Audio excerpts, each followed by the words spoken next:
Janaki series present. बोला शंकर भगवान की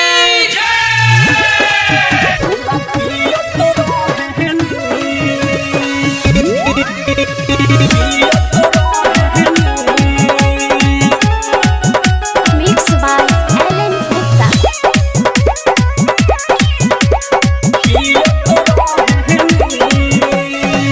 एक कहीं जगहिया बैठी हिलत रहनी हो,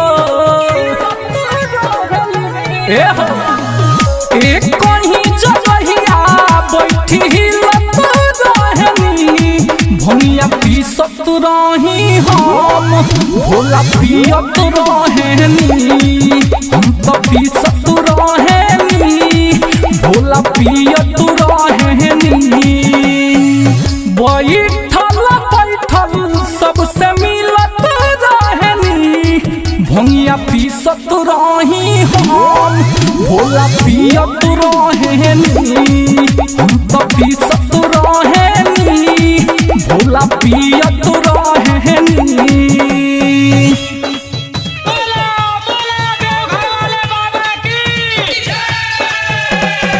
म्यूजिक बाय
रही हम भोला पियत रहनी, हम पीसत रहनी भोला पियत रहनी।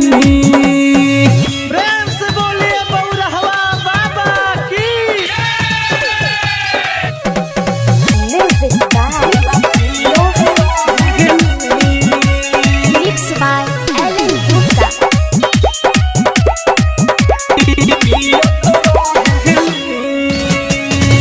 जिया रानी हाल होला तो मधु बचाई जब भोला और भंगिया, राइटर मनी सही मनसु बोलला चाहे रउआ सेवा में सहिया,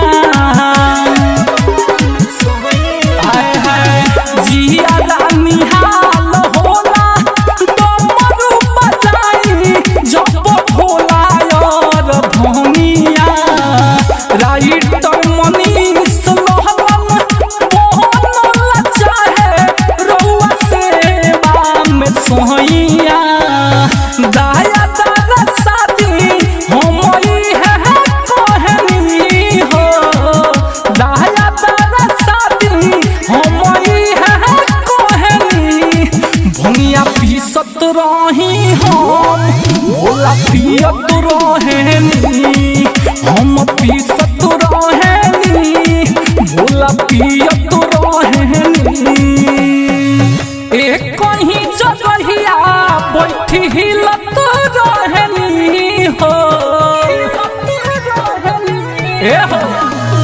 एक कहीं जगहिया बैठी हिलत रहनी, भंगिया पीसत रही हम भोला पियत रहनी, हम तो पीसत रहनी भोला पियत रहनी, बैठल बैठल सबसे मिलत रहनी, भंगिया पीसत रही हम भोला पियत रहनी, हम तो पीसत रहनी भोला पियत